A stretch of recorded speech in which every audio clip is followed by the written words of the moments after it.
Me llamo Glenn Bryson. Tengo 76 años y, durante las últimas 4 décadas, he vivido en la misma casa a las afueras de un pequeño pueblo de Ohio. La construí con mis propias manos el verano después de que mi esposa y yo nos casáramos. En aquel entonces era solo un terreno y un montón de madera, pero yo estaba lleno de sueños y determinación.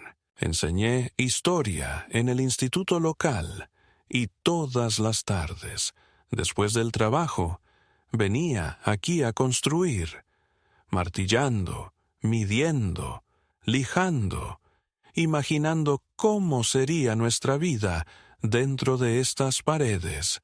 Con el tiempo, se convirtió en un hogar lleno de los olores de la comida, el sonido de las risas, el ruido de las cenas navideñas y el susurro de los niños subiendo y bajando las escaleras. Ahora está en silencio, demasiado silencioso. Los ecos siguen ahí, pero la gente se ha ido. Mi esposa, Nora, falleció hace 6 años, de cáncer. Era la única persona que realmente me veía, que sabía cómo calmarme cuando me ponía tenso, que le daba color a todo. Después de su muerte, la casa cambió. Es difícil de explicar, pero perdió su calidez. Todavía conservo sus libros en el estante del pasillo, su bata colgada detrás de la puerta del baño y su cesta de tejer intacta junto al sofá de la sala. A veces hablo con ella, no en voz alta, solo mentalmente, sobre todo por las mañanas, cuando la luz se filtra entre las cortinas como a ella le gustaba. Preparo el café como a ella le gustaba, aunque nunca bebo más que unos pocos sorbos. Es más el ritual que el sabor. Mi hija, Margaret, me visita de vez en cuando, o mejor dicho, solía hacerlo. Últimamente, sus visitas se han vuelto cada vez más escasas, cortas y formales, a menudo acompañada por su marido, Charles, un hombre en el que nunca confié del todo, pero que intenté tolerar por el bien de Nora. Margaret siempre fue mi niña brillante, curiosa e inteligente, de esas que hacen demasiadas preguntas en clase y traen animales callejeros a casa. La quería con la ternura incómoda de un hombre criado para demostrar fortaleza, pero que se siente impotente ante la inocencia de un niño. A medida que crecía, cambió. O quizás cambié yo, o quizás ambos. Sea como sea, algo cambió entre nosotras, sutilmente al principio, luego de repente. Se volvió distante, eficiente, educada, pero fría. Después del funeral de Nora, dijo que deberíamos empezar a hablar de transiciones, de simplificar mi vida, reducir riesgos, considerar ayuda profesional en casa. Tenía buenas intenciones, al menos intenté creerlo, pero había algo en su forma de decir riesgo que se me quedó grabado. Nunca he tenido problemas para arreglármela sola. Hago la compra, pago mis facturas, cuido el jardín e incluso corto el césped, aunque admito que ahora me lleva más tiempo. Mis rodillas ya no son lo que eran, pero tengo la mente despejada. Leo constantemente libros de historia, periódicos, biografías. Sigo haciendo crucigramas todos los domingos y rara vez me equivoco. No estoy senil. No estoy perdiendo el contacto, pero últimamente he empezado a preguntarme si mi claridad le importa a alguien, porque la gente me trata como si me estuviera marchitando. Empezó sutilmente. Una vecina, la señora Hanley, dejó de saludar. Entonces, el cajero de la farmacia me preguntó si necesitaba ayuda para recordar mi PIN. Una tarde, vi a Margaret en la entrada, hablando con nuestro vecino Kevin. No me vieron mirando por la ventana del piso de arriba. No podía oír lo que decían, pero Margaret seguía negando con la cabeza y señalando hacia la casa. Kevin asintió solemnemente, como si le estuvieran contando que alguien había empezado a dejar la estufa encendida o a deambular por la noche.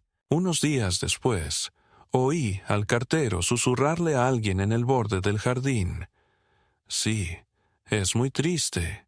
Ya no está del todo bien». Esa frase, «no está del todo bien», como si ya me hubiera ido.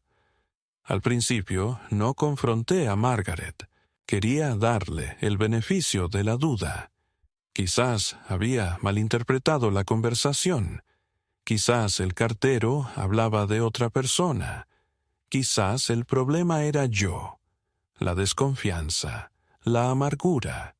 Pero el sentimiento no desaparecía. Empecé a notar cosas, llamadas sin respuesta, planes hechos sin consultarme, decisiones repentinas presentadas como ya tomadas. Charles vino un fin de semana con una carpeta. Dijo que estaba haciendo una revisión de seguridad en la casa. Alarmas contra incendios, tuberías de gas, todo. Dijo que era lo habitual. Le dije que llevo más tiempo en el mantenimiento de esta casa que él.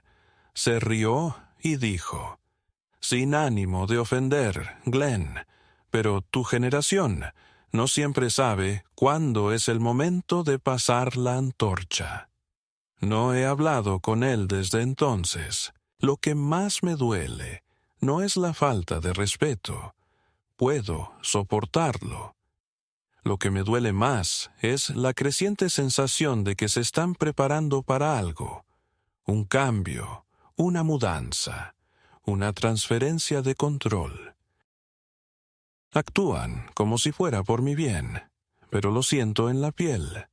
Hablan de mí en pasado. Margaret empezó a llamar con más frecuencia, pero las conversaciones siempre eran cortas y llenas de preguntas capciosas. «¿Recuerdas qué día es, papá? ¿Tomaste tus pastillas hoy? Parecías confundido la semana pasada. ¿Dormiste lo suficiente?» Luego llegaron los panfletos. Folletos de centros de vida asistida, clínicas de memoria, abogados especializados en atención a personas mayores. Los tiré todos, pero la semilla ya estaba plantada. Una mañana, un hombre se presentó en mi puerta con una carpeta y una sonrisa. Dijo que era asesor de bienestar de la oficina del condado y que había venido a realizar una entrevista estándar de bienestar cognitivo. Le pregunté quién lo enviaba. Dijo que mi familia había expresado su preocupación. Le dije que estaba perfectamente bien y que si no salía de mi porche en 10 segundos, llamaría a la policía. Se fue, pero no sin antes tomar algunas notas mientras se alejaba. Unos días después, recibí una carta de la oficina del condado diciendo que estaban iniciando una evaluación de mi competencia mental y seguridad. Esa palabra, competencia, me impactó como un rayo. Esa noche me senté en la cocina, mirando la carta, sosteniéndola como si me quemara. Recordé la voz de Nora. «Si alguna vez empiezan a hablar de encerrarte, Glenn, no lo permitas. No dejes que te hagan lo que le hicieron a tu padre. Mi padre había muerto en un asilo. No por locura, sino porque su segunda esposa quería la casa. Mi madre había muerto en su propia cama, con su mano en la mía. Así quería irme. Pero ahora no estaba seguro de tener la oportunidad. Así que aquí estoy. Un hombre de 76 años en una casa llena de recuerdos, viendo cómo su propia familia empieza a cuestionar su cordura, a susurrar a sus vecinos, a llamar al condado a sus espaldas. Dicen que es por preocupación, pero no lo parece.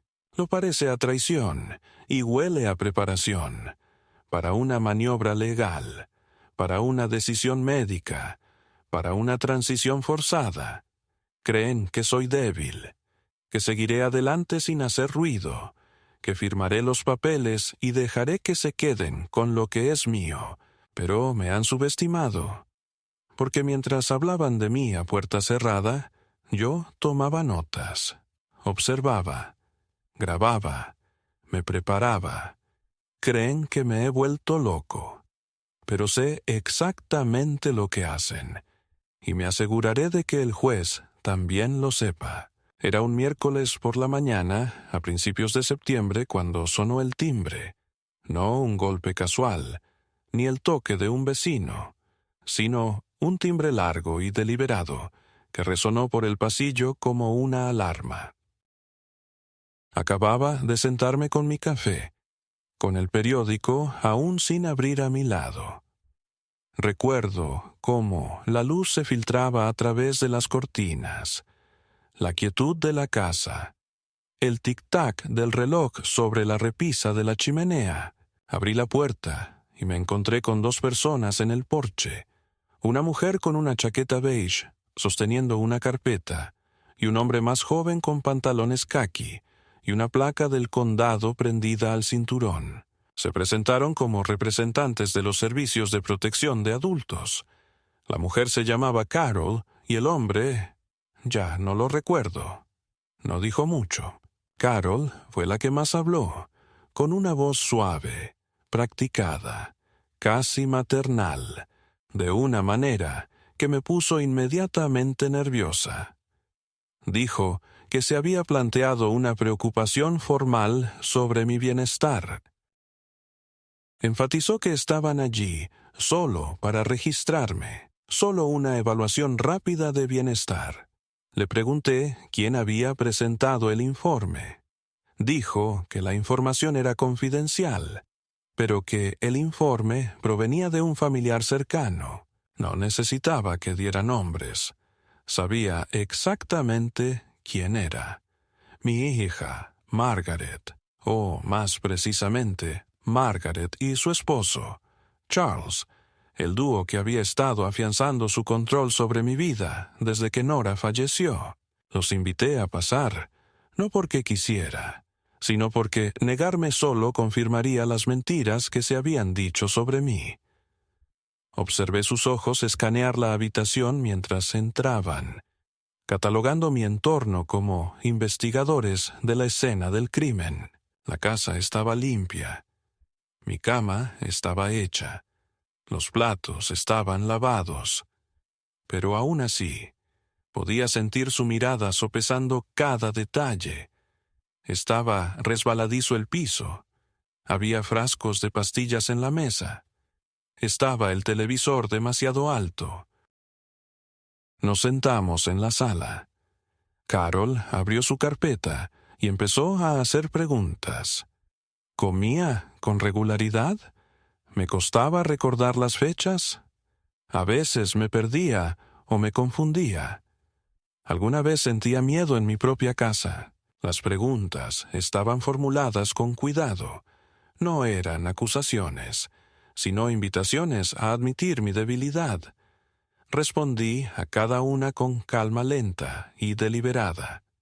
Sí, cocino mis propias comidas. No olvido dónde estoy. No siento miedo en mi casa. Le expliqué que todavía leía el periódico todos los días, que administraba mis finanzas, que no tenía problemas para ir al supermercado, ni para mantener mis medicamentos en orden. Carol sonrió cortésmente y tomó notas. El joven permaneció casi siempre en silencio. asintiendo de vez en cuando, con la mirada yendo de mí a su portapapeles. Entonces, Carol se removió en su asiento y dijo: «Solo estamos aquí para garantizar su seguridad, señor Bryson». A veces, las personas llegan a una edad en la que necesitan más apoyo del que creen. No se trata de capacidad, se trata de dignidad y comodidad. Esa palabra otra vez, dignidad, como si ya la hubiera perdido, como si invitar a desconocidos a mi casa para cuestionar mi cordura fuera una especie de compasión. Le dije que apreciaba su preocupación, pero que era totalmente capaz de cuidar de mí misma. Me ofrecí a mostrarle mis facturas, mi pastillero, mi calendario de citas. Ella se negó, diciendo que esta era solo una visita inicial, pero que dependiendo de lo que encontraran, podrían ser necesarios pasos adicionales. Fue entonces cuando me entró el frío. Pasos adicionales. Antes de irse, me entregó un folleto, el mismo que Margaret había dejado en la mesa de mi cocina 2 meses antes, una guía de opciones locales de residencia asistida. «Solo para tu referencia», dijo, deslizándolo sobre la mesita auxiliar como si fuera una tarjeta de visita. Se marcharon poco después, agradeciéndome mi tiempo y prometiendo seguirles la pista. Me quedé en la puerta viéndolos caminar hacia su coche, con la mano todavía agarrada al borde del marco de la puerta, como si fuera a derrumbarse. Esa noche llamé a Margaret. No contestó. Volví a llamar. No hubo respuesta. Le dejé un mensaje. «Tuve visitas hoy. ¿Sabes quién las envió? Necesitamos hablar. Inmediatamente». No me devolvió la llamada esa noche. A la mañana siguiente, recibí un mensaje de voz. Parecía alegre, casi exageradamente alegre. «Hola, papá. Acabo de recibir tu mensaje. Perdona que haya estado saturada de trabajo. ¿Qué es eso de las visitas?» «Ah, si te refieres a Carol de APS, sí, le pedí que pasara. Solo me preocupas. Últimamente pareces rara, olvidando cosas. Solo queremos lo mejor para ti. Llámame luego». Esa falsa ligereza en su tono, como si estuviera hablando con un niño que hubiera perdido sus pantuflas, me hizo hervir la sangre. No devolví la llamada. En cambio, fui al juzgado local y solicité copias de cualquier petición o presentación abierta a mi nombre. Tenía la sospecha de que no se trataba solo de un chequeo de bienestar. El secretario buscó mi nombre y encontró un documento presentado 2 días antes. Una solicitud de tutela temporal. El nombre de la solicitante: Margaret H. Bennett, mi hija. El documento afirmaba que había mostrado signos de deterioro cognitivo, no había logrado mantener un entorno de vida seguro y había expresado delirios paranoicos. Me quedé mirando las palabras, aturdida. Delirios, inseguridad, declive. Cada línea era una mentira, un arma disfrazada de preocupación. Según la petición, Margaret había solicitado que se nombrara a Charles como tutor temporal, a la espera de una evaluación judicial. Mi hija y su esposo no solo intentaban ayudar, intentaban tomar el control. Cuando llegué a casa, no comí, no encendí la tele. Me senté en mi silla, mirando la foto en la repisa. Nora, con su vestido de verano favorito, su sonrisa eternamente iluminada por la suave luz. Imaginé lo que diría si estuviera aquí. «No dejes que te hagan esto, Glenn», susurraría. «Aún tienes fuerza. Y así fue. Mi mente podía haber envejecido, pero no se había ablandado. Sabía que necesitaba ayuda, así que llamé a la única persona en la que aún podía confiar, Robert Morgan, un antiguo alumno mío que ahora es abogado.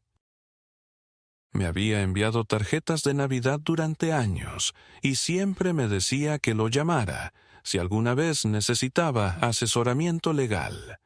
Contestó al segundo timbre y, en 20 minutos, teníamos un plan. El primer paso fue obtener una evaluación médica adecuada, con un médico de verdad, no uno elegido personalmente por Margaret y Charles.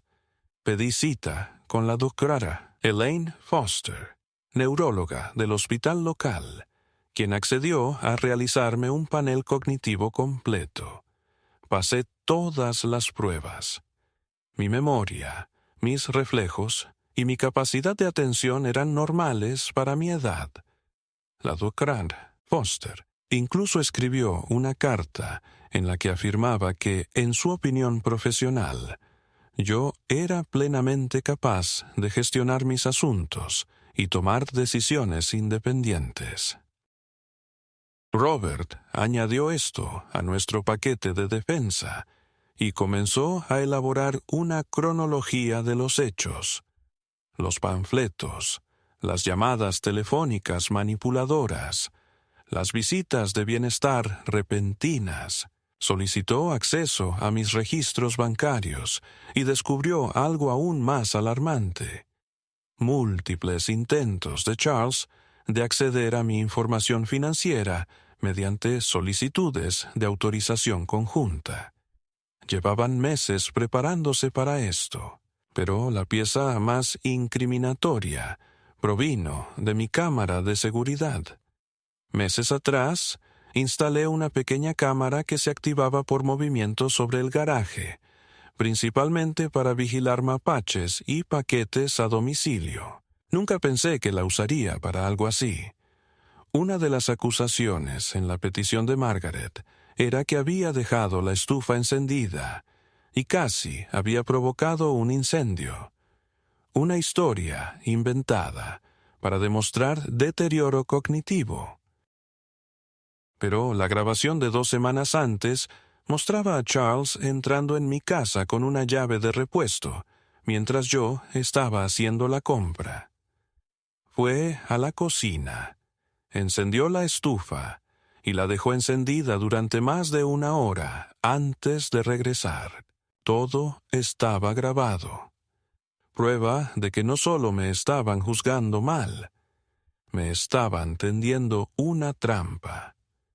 Me senté en mi escritorio y anoté todo: fechas, conversaciones, sospechas.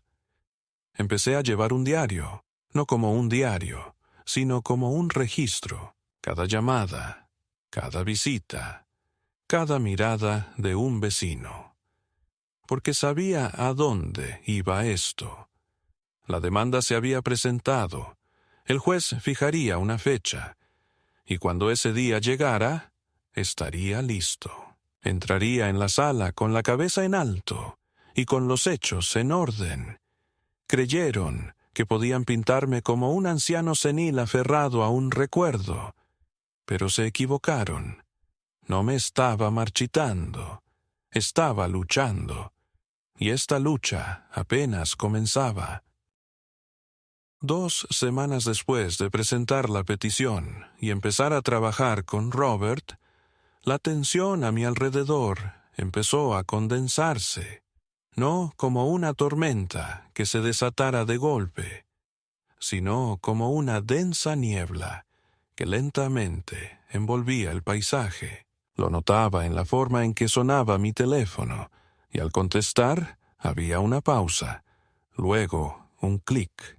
Lo notaba en el repentino silencio de mis vecinos, gente que me conocía desde hacía 30 años que ahora cruzaba la calle en lugar de saludar desde sus porches. Una mañana salí a recoger el periódico y descubrí que alguien había pegado un volante en mi puerta. conoce a una persona mayor en riesgo. Era de un grupo de apoyo local, de esos que colaboran con los servicios de protección de adultos. Al principio, pensé que podría haber sido un error, pero luego vi que el volante estaba dirigido a quien corresponda, 144 Winterberry Road, mi dirección. No fue un error, fue deliberado, y me pareció una advertencia disfrazada de apoyo. Lo bajé y lo doblé cuidadosamente en mi creciente carpeta de pruebas. No me enojé, no de la forma esperada. Me quedé más callada, más atenta. Eso fue lo que no entendieron. Pensaron que me enfurecería o lloraría, pero en cambio hice lo que había hecho toda mi vida. Estudié los patrones, los anoté y me preparé. 3 días después, el sheriff llamó a mi puerta.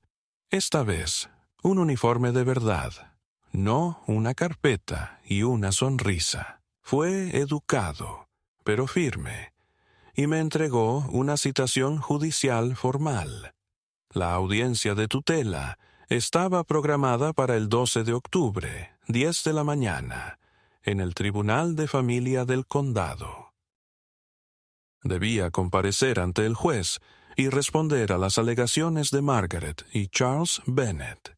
El documento incluía un resumen de las alegaciones, y leerlo fue como entrar en un espejo distorsionado.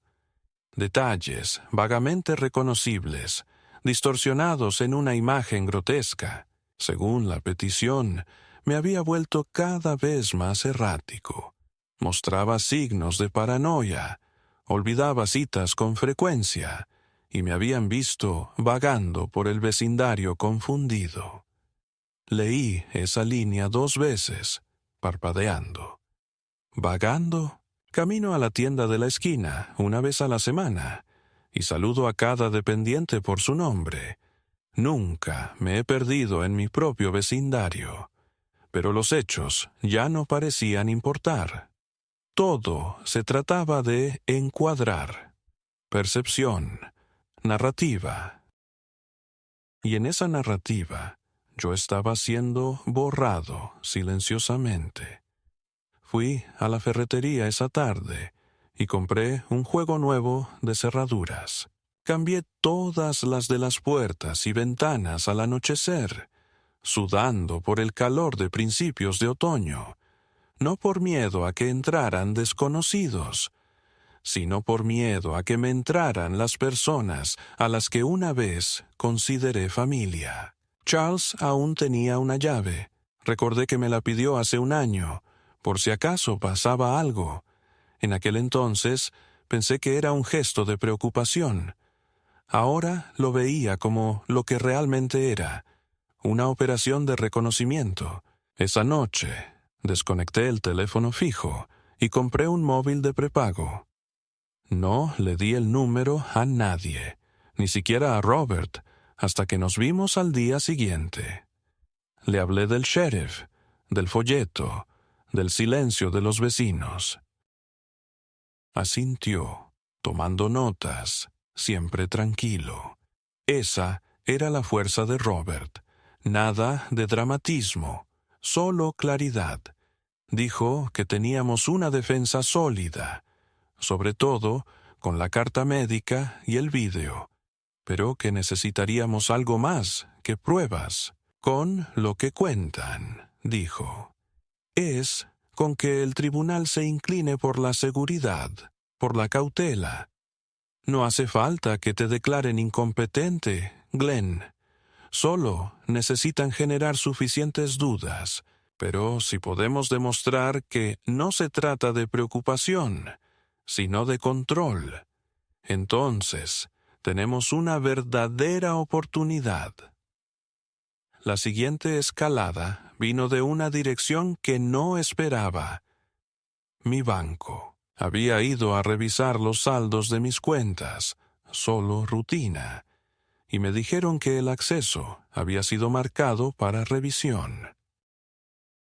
cuando pregunté por qué, el cajero, un joven llamado Thomas que me conocía por mi nombre, dijo que se debía a una alerta iniciada por la familia, lo que sugería que podría haber actividad no autorizada en la cuenta. Me quedé allí atónito, tratando de mantener la calma mientras él sacaba los registros. La alerta la había colocado Charles Bennet 3 días antes. Había afirmado en una declaración escrita que yo había expresado confusión sobre retiros recientes y había solicitado que el banco congelara las transacciones grandes a la espera de una revisión. Pedí hablar con el gerente de la sucursal, Eleanor, una mujer de unos 50 años que llevaba décadas en el banco. Salió y me acompañó a su oficina. Cuando le expliqué lo que estaba sucediendo, su rostro se ensombreció. «Señor Bryson, lo siento mucho. Tenemos que actuar en base a estas alertas. Pero si desea presentar una contradeclaración y revocar formalmente el acceso de terceros, podemos comenzar el proceso hoy mismo». Firmé los papeles de inmediato. Eleanor prometió agilizar la eliminación de cualquier privilegio compartido y restaurar mi acceso completo. «Sucede más a menudo de lo que cree», dijo, casi en un susurro. «Familias que intentan tomar el control demasiado pronto o con demasiada fuerza». Le di las gracias y me fui, con las manos ligeramente temblorosas mientras caminaba de regreso al auto.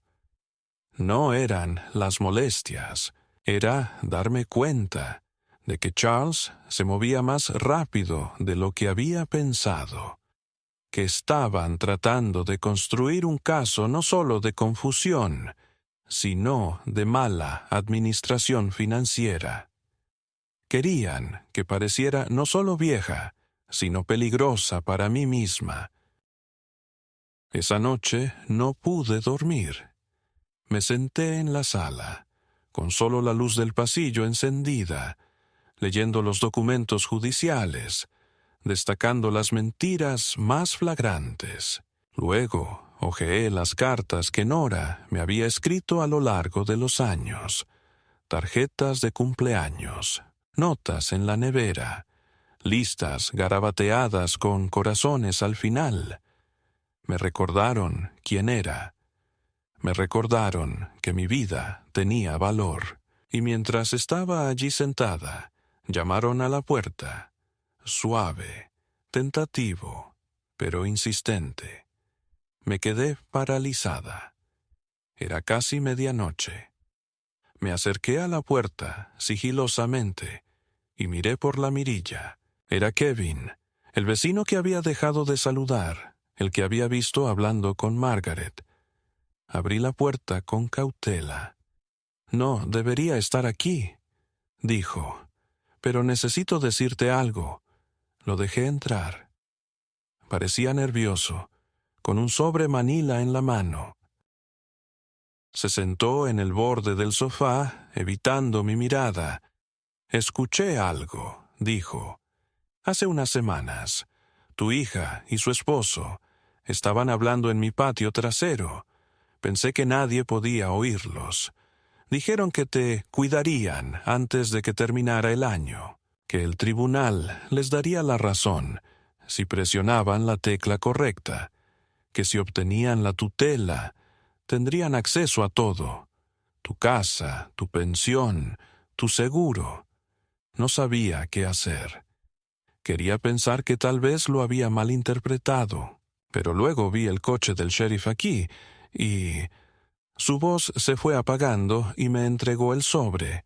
Dentro había una copia impresa, una captura de pantalla de un foro vecinal, una publicación de Charles, bajo seudónimo, pidiendo recomendaciones sobre residencias de ancianos que atienden a pacientes con demencia y ancianos testarudos. La publicación estaba fechada 2 semanas antes de la presentación de la solicitud de tutela. Lo habían planeado todo. Miré a Kevin y asentí. «Gracias», dije, con la voz ronca. Se levantó para irse. «Siento no haber dicho nada antes. Lo dijiste ahora. Eso es lo que importa». Después de que se fue, agregué la captura de pantalla a mi carpeta. El caso no se trataba solo de que yo demostrara que estaba cuerdo. Se trataba de demostrar que mentían. La audiencia se acercaba y la soga se apretaba. Pero no iba a quedarme callado. Habían construido una narrativa. Yo estaba construyendo una contranarrativa. La verdad. Y la verdad tenía fuerza. La mañana de la audiencia llegó envuelta en un silencio que te envuelve como la niebla y hace que incluso tu propia respiración parezca una interrupción. Me vestí despacio, eligiendo el traje azul marino que Nora una vez había llamado el respetable, el que usé en todas las reuniones de padres y maestros, y más tarde en su funeral. Cepillé las solapas 2 veces, aunque no había polvo, y lustraba mis zapatos, más por costumbre que por la apariencia. Me estaba preparando para algo sagrado. No una batalla exactamente, sino un ajuste de cuentas. El juzgado era un edificio bajo de ladrillo con una bandera que colgaba inmóvil en el aire otoñal sin viento. Robert me recibió en la escalera, con su maletín ya abierto, y la carpeta manila con nuestro caso cuidadosamente ordenada dentro. Su calma no flaqueó, pero supe por la rigidez de su mandíbula que sabía que esto era más que un asunto de procedimiento. Era personal. Dentro, la sala estaba silenciosa, casi estéril. Paredes pálidas, bancos de madera y gente dispersa. Al fondo se sentaba la jueza, una mujer llamada Cynthia Delaney, conocida en el condado por su actitud firme y sensata. Tenía fama de priorizar la cautela en los casos de tutela, de priorizar la seguridad sobre el riesgo. No estaba segura de si eso la convertía en una aliada o en un obstáculo. Margaret y Charles estaban sentados al otro lado del pasillo, uno junto al otro, vestidos para el duelo, con expresiones de preocupación ensayada en sus rostros. Margaret me miró y luego apartó la mirada rápidamente, como si ya fuera un fantasma. Charles no me miró en absoluto. El procedimiento comenzó con formalidad. La recitación de nombres, el propósito de la audiencia, la lectura de la petición. Escuché sin pestañear, mientras la secretaria del tribunal leía en voz alta las declaraciones que mi hija había presentado. Parecían panegíricos, escritos por alguien que intentaba quedarse con la herencia. Afirmó que me había desorientado en público, que olvidaba conversaciones, que la atacaba cuando intentaba ayudarme. Incluso había un párrafo sobre mí acusando a los vecinos de conspiración, que supe que se refería al momento en que la vi susurrándole a Kevin al otro lado de la entrada, el momento en que finalmente me di cuenta de lo que era capaz. Después de que la secretaria terminó, Margaret se puso de pie. Su voz era suave, temblorosa, perfectamente calibrada para la máxima compasión.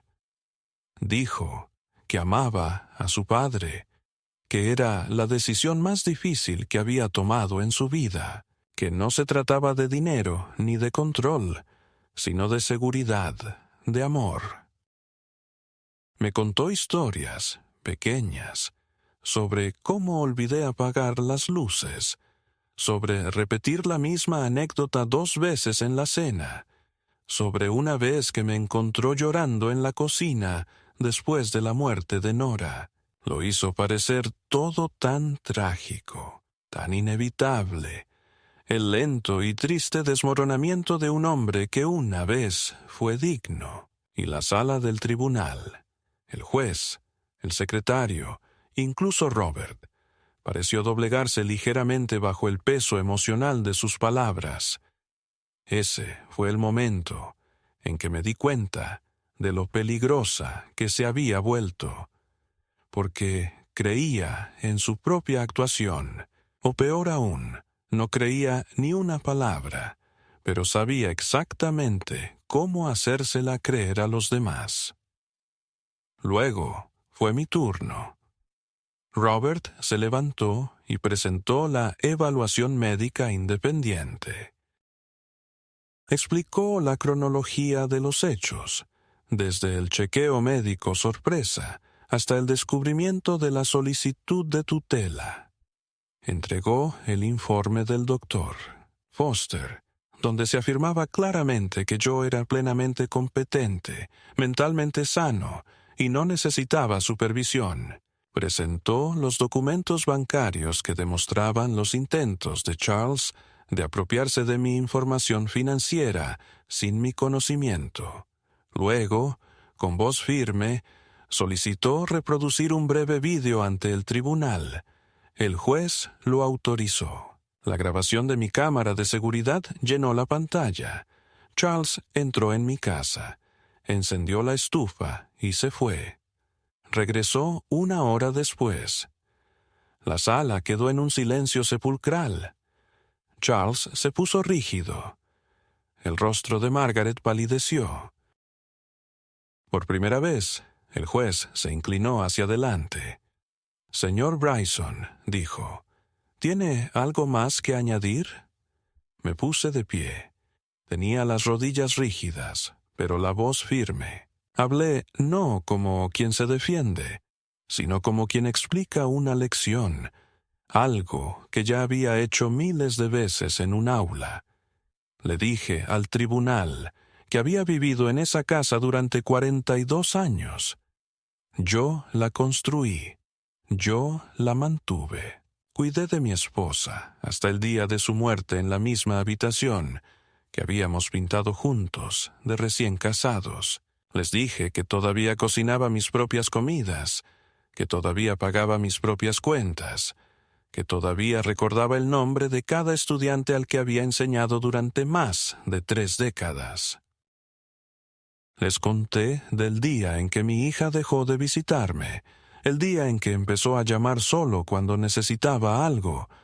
Les dije cómo se siente cuando tu hijo habla de ti, como si ya te hubieras ido.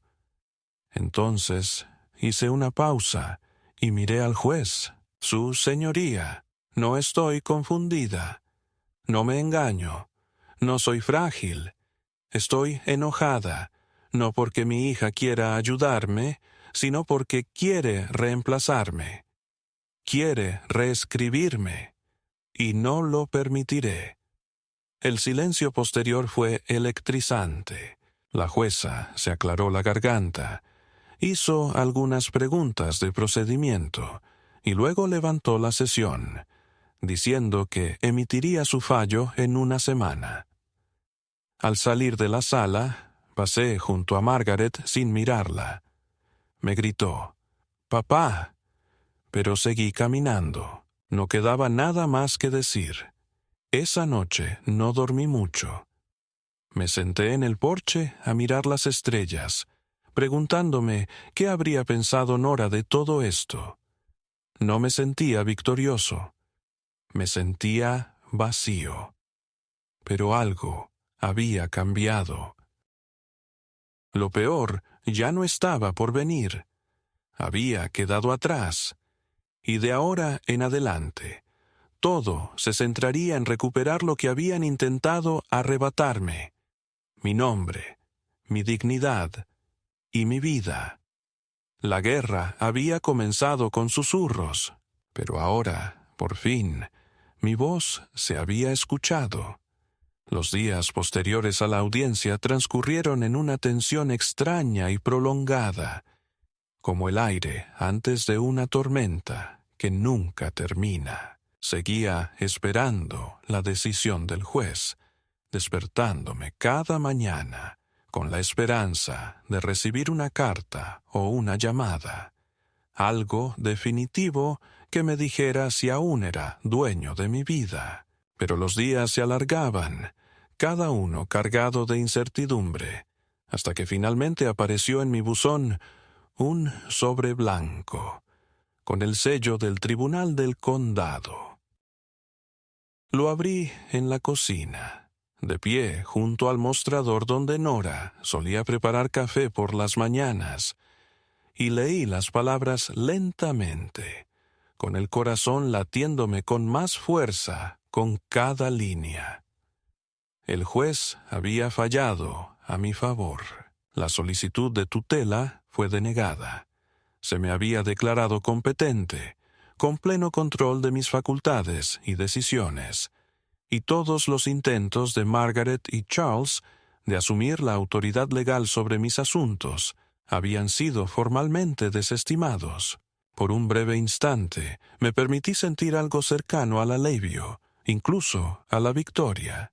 Pero esa sensación rápidamente se transformó en algo más intenso, porque lo que debería haber puesto fin a la batalla, una sentencia judicial, una declaración de autonomía, no los detuvo. Al contrario, los hizo más peligrosos. Al día siguiente de recibir la carta, fui al pueblo a comprar comida y, al volver, encontré la puerta del garaje entreabierta. Puede que no fuera extraño. A veces el viento la atrapa si no ha cerrado bien el pestillo.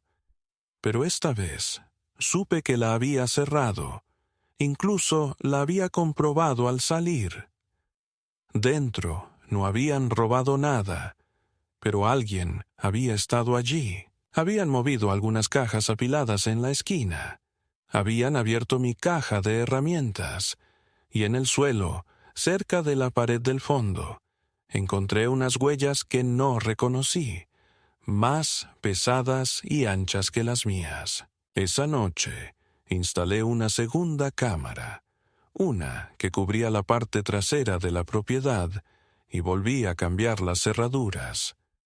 Fuera lo que fuese lo que estuvieran planeando, no habían aceptado la derrota. Seguían observando, buscando una debilidad. 3 días después, Robert me llamó con la voz llena de ira contenida. «Han presentado una moción de reconsideración», dijo. «Intentan presentar nuevas pruebas, alegando que desde la audiencia has mostrado más signos de deterioro. Han adjuntado una carta de un nuevo médico, el doctor Harold Bloom». No reconocí el nombre. «No es tu médico», confirmó Robert. «Es alguien a quien trajeron. La carta alega fallos de memoria, comportamiento errático y creciente aislamiento». Se me encogió el estómago. «Intentan litigar de nuevo el mismo caso», dijo Robert. «Es desesperado, pero dependiendo de la tolerancia del juez, podríamos vernos obligados a responder». Le pregunté si creía que tenían alguna posibilidad. Guardó silencio un momento. «Poco probable, pero no imposible. Depende de cuánta influencia puedan crear con este supuesto nuevo diagnóstico. Tendremos que desacreditarlo, y rápido». Pasé el día siguiente recopilando documentos, llamando a la doctora Foster para reafirmar su declaración y redactando una declaración jurada, detallando mis actividades desde la audiencia. Me parecía absurdo, como si fuera un delincuente intentando demostrar su inocencia tras haber sido absuelto. Pero lo hice, porque ahora entendía que ya no solo intentaban protegerse, intentaban destrozarme pieza a pieza, centímetro a centímetro, hasta que perdiera la voluntad de resistir. Entonces vino el ataque a la casa, no físico, sino financiero. Recibí una carta de la Oficina de Impuestos del Condado, indicando que se había presentado una solicitud para reevaluar la propiedad, debido a posibles riesgos de seguridad, mojo, inestabilidad de los cimientos, riesgo de incendio. La queja había sido anónima, pero el momento no fue casualidad.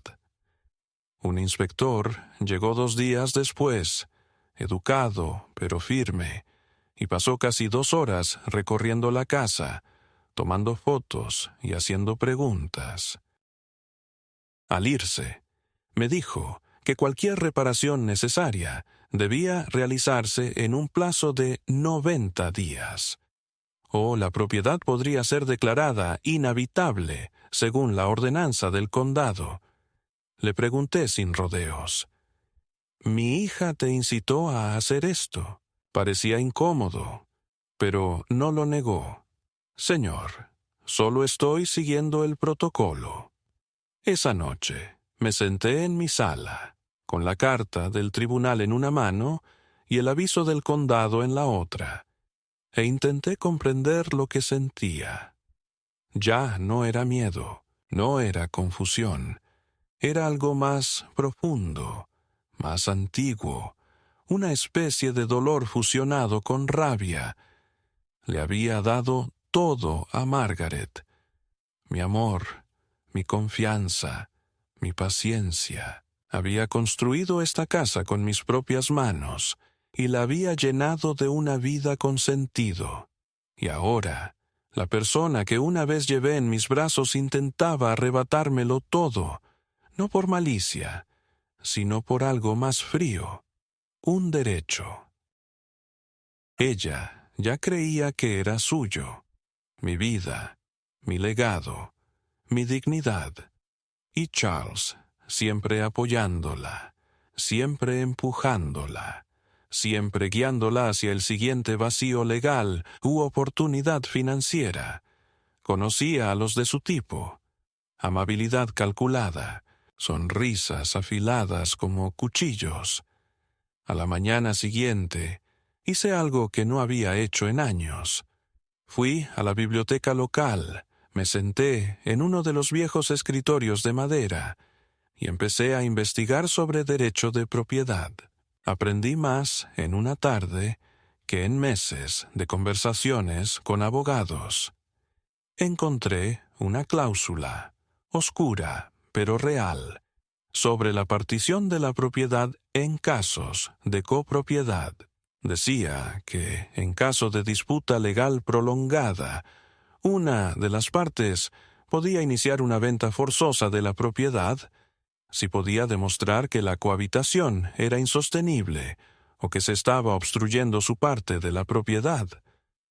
Se la llevé a Robert. La revisó, asintió lentamente y dijo: «Si quisiéramos, podríamos intentarlo. Es agresivo, pero es legal».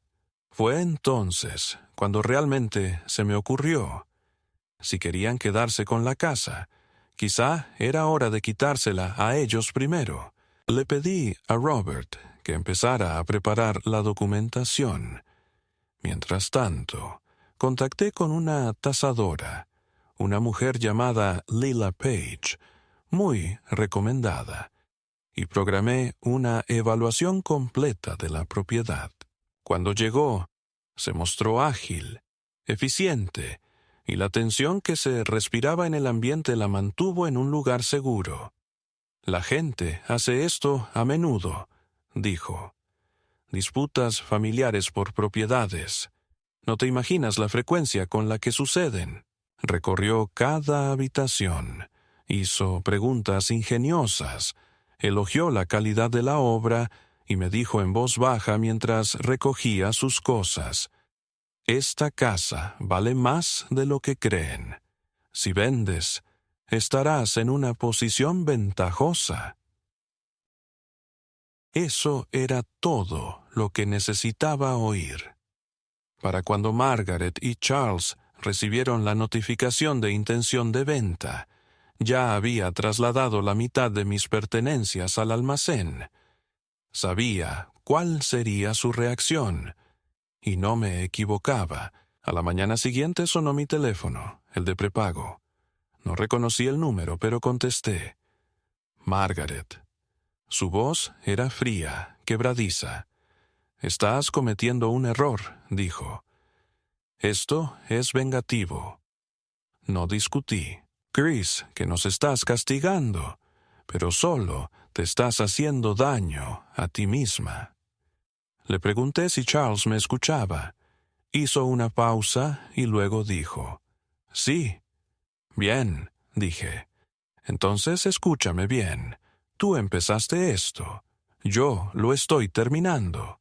Colgó. La batalla legal que siguió fue tediosa, agotadora y llena de retrasos procesales. Impugnaron la tasación, cuestionaron el papeleo e intentaron congelar la venta mediante medidas cautelares. Pero nada de eso cuajó, porque el tribunal ya me había declarado competente, porque tenía pruebas, porque no estaba solo y porque ya no tenía miedo de actuar. Lo que empezó como una defensa desesperada se había convertido, por fin, en una ofensa. Ya no me aferraba a mi vida, la estaba reclamando y nadie me la negaría. Era una mañana gris de noviembre, cuando recibí la noticia de que se había programado la audiencia final. La culminación de meses de idas y venidas, acusaciones y reconvenciones. La moción para forzar la venta de la casa se había tramitado en el sistema judicial más rápido de lo esperado, en gran parte porque mi caso ya se había establecido como creíble, y el juez era el mismo que había fallado en contra de la tutela.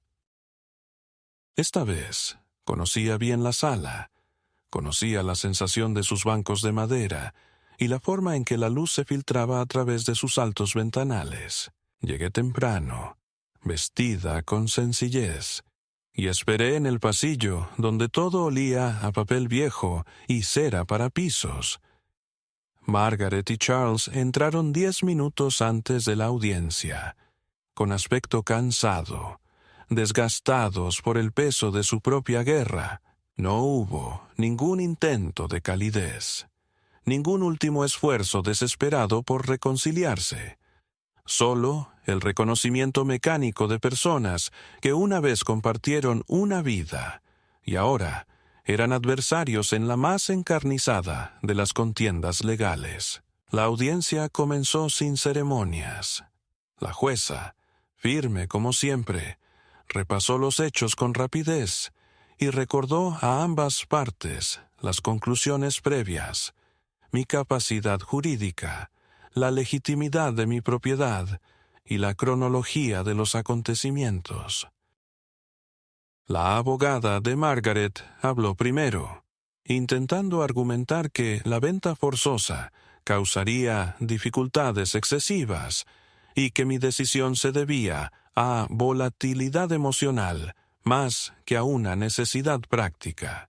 Afirmó que mi decisión de iniciar la venta fue una represalia, una reacción al cuestionamiento sobre su deterioro de salud, y no un acto razonado.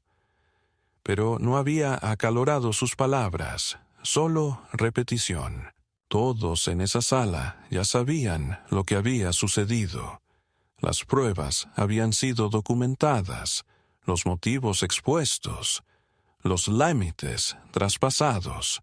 Robert se puso de pie y presentó un resumen claro y metódico de nuestra postura, que había intentado todas las vías razonables para coexistir con mis copropietarios, que me habían excluido de la propiedad que había ayudado a financiar, que había sido objeto de reclamaciones médicas falsas y que la casa se había convertido no en un hogar, en una trampa legal y emocional.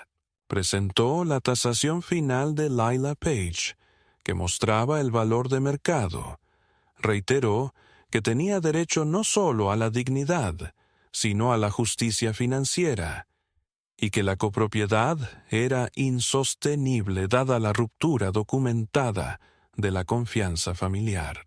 Y cuando terminó, la jueza hizo algo inesperado. Me preguntó si quería hablar, no como una formalidad legal, sino como un gesto personal. Me puse de pie, con las manos firmes, y miré a mi hija al otro lado de la sala. Construí esa casa para una familia, dije, pero hace mucho que dejó de serlo. Di todo lo que tenía a ese hogar y a quienes vivían en él. Cuando murió mi esposa, esperé, tontamente, que los demás nos mantuviéramos unidos. Pero, en cambio, me convertí en una obligación, un lastre, un blanco. Este proceso, por doloroso que haya sido, me ha recordado que todavía tengo autonomía, que todavía sé lo que es real, y lo real es esto. No puedo seguir existiendo a la sombra de quienes no me respetan, que ven mi vida como algo que hay que controlar. No quiero venganza. Quiero cerrar este capítulo. Cuando me senté, la sala quedó en silencio. Incluso Margaret apartó la mirada. La jueza asintió una vez y emitió su fallo. La casa se vendería y las ganancias se dividirían según la propiedad legal. 1/3 para mí y 2/3 para ellos.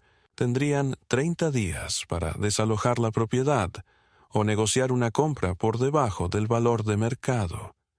Si no ocurría ninguna de las dos cosas, la propiedad se publicaría. Después de la audiencia, no me fui a casa enseguida. Caminé por el parque donde Nora y yo solíamos pasar los fines de semana. Me senté en un banco y escuché el viento arrastrar las hojas moribundas. Pensé que sentiría un triunfo, pero lo que sentí fue claridad, fría, limpia, definitiva. Esa noche, abrí una botella de vino, del bueno que Nora solía guardar para las fiestas, y bebí una sola copa para marcar el final de algo no con celebración, sino con ceremonia. Una semana después, dieron el último paso, y fue tan desagradable como predecible. Recibí una carta de su abogado, donde me amenazaban con demandar por angustia emocional, y me acusaban de emprender una campaña de difamación y coacción a personas mayores. La carta afirmaba que había manipulado los procesos judiciales, había influido en los vecinos para manchar su reputación y había mostrado un comportamiento vengativo impropio de un adulto racional. Se la enseñé a Robert, quien la hojeó y se rió por primera vez en meses. «Es hueca», dijo. «Se están desmoronando. No pueden detener lo que viene.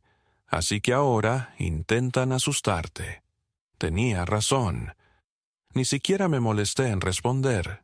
2 días antes de la fecha límite impuesta por el tribunal, Margaret me llamó. Su voz era temblorosa, deshilachada. No suplicó, no se disculpó. Me hizo una pregunta. «¿Por qué haces esto?» Le dije la verdad. «Porque dejaste de verme como un padre y comenzaste a verme como un recurso. Y ahora te recuerdo que nunca estuve a tu disposición». Guardó silencio un buen rato. Luego dijo, «Morirás sola». Respondí, «Ya lo he hecho. Simplemente no te diste cuenta». Luego colgué. La línea permaneció muerta desde entonces. 30 días después, la casa estaba en venta. En una semana tenía 3 ofertas. En un mes estaba bajo contrato. Y en 6 semanas tenía un cheque en mano y un nuevo hogar propio. Más pequeño, pero más luminoso. Más tranquilo, pero más luminoso. Lo llené solo con lo esencial: libros, fotos, el chal de Nora, y dejé el resto. Lo que me llevé no fue amargura ni venganza, sino algo más agudo y duradero: la certeza de que la justicia, cuando se busca con paciencia y sin concesiones, aún puede dar en el blanco. La primera mañana, en mi nuevo hogar, me desperté antes del amanecer, no por ruidos ni pesadillas, sino por un silencio desconocido. Las ventanas estaban ligeramente entreabiertas, y el aire que entraba era fresco y húmedo. El aroma a tierra y lluvia se elevaba del suelo como una silenciosa resurrección. Todavía no había fantasmas en este lugar, ninguna marca en las paredes de la mano de Nora, ningún eco persistente de portazos o amenazas susurradas, solo quietud y espacio. Preparé una cafetera, no por costumbre, sino para marcar el comienzo de algo nuevo. La cocina era pequeña, las encimeras me resultaban desconocidas, pero el acto en sí mismo me hizo sentir como enraizado. Me senté a la mesa con mi taza, observando cómo la luz se extendía gradualmente por el suelo, y por primera vez en años sentí la presencia de una elección. No la ilusión de control, sino la genuina y firme sensación de estar exactamente donde elegí. El pueblo era diferente, más pequeño, incluso más tranquilo que el que había dejado. Pero la gente de aquí no sabía mi nombre, y eso era una bendición. Fui a la oficina de correos al segundo día y solicité un apartado nuevo. La empleada, una mujer de unos 50 y tantos años, me preguntó cuánto tiempo me quedaría. Indefinidamente, dije. No di ninguna dirección de reenvío. Que Margaret y Charles se lo preguntaran, que se quedaran en el silencio que dejé atrás, en el vacío donde mi presencia solía ser algo que podían manipular. No me interesaban las novedades. No quería saber qué hacían con su tercio del dinero de la venta.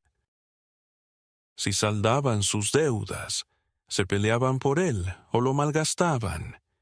Esa historia ya no me pertenecía. Pensé que podría sentir algo parecido a la tristeza, una especie de arrepentimiento lento, no por lo que había hecho, sino por cómo había terminado. Pero la verdad era que el dolor ya había pasado, mucho antes de que vendieran la casa. Había llegado en oleadas a lo largo de los años, cuando vi por primera vez que Margaret evitaba mis llamadas, cuando Charles empezó a tomar decisiones por mí, cuando los vecinos me miraban como si fuera un hombre desmoronándose. Esos fueron los verdaderos finales. Esto de ahora, esto fue la secuela. Y la secuela, por muy solitaria que sea, es una forma de libertad. Hay una biblioteca en el pueblo, no muy grande, pero con estanterías profundas y rincones tranquilos. Voy 2 veces por semana. Leo los periódicos, hojeo libros de tapa dura polvorientos.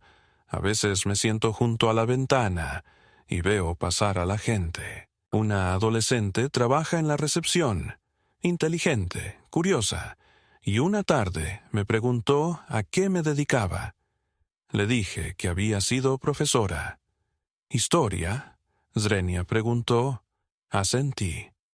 ¿Quieres ayudarme a ordenar el carrito de donaciones? Zrenia se ofreció y acepté. Ahora es algo que hacemos juntas, un acuerdo tácito. Ella me habla de sus clases. Yo le hablo del pasado, no como líneas temporales polvorientas, sino como historias reales de personas reales que, como yo, tuvieron que aprender demasiado tarde lo frágil que puede ser la dignidad. Empecé a escribir de nuevo. No memorias, nada dramático ni amargo, sino reflexiones, fragmentos, retazos de cosas que recuerdo. Las escribo a mano, en un cuaderno de espiral que Nora me compró una vez por capricho, pensando que algún día podría probar con la poesía. Nunca lo hice, pero ahora escribo pequeñas verdades, lo que sentí al ver a una hija enfriarse, el sonido de una puerta cerrándose definitivamente. Cómo la traición no es un momento único, sino una lenta acumulación de descuido. No sé si alguien lo leerá. Me da igual. No es para ellos. Es para mí. Un mes después de la mudanza, recibí una carta sin remitente. Dentro había una foto, una que no había visto en años, de Margaret de niña, sentada sobre mis hombros, con el pelo alborotado al viento, sin nota, sin firma. Observé la foto un buen rato y luego la guardé en un cajón, no por odio, sino porque por fin entendí algo. El amor no siempre muere en llamas. A veces simplemente se retira, en silencio, al pasado, donde pertenece. No sé cuántos años me quedan, pero sé esto: los viviré a mi manera. Plantaré tomates en primavera, tomaré café en el porche en silencio. Quizá le escriba una carta a un antiguo alumno.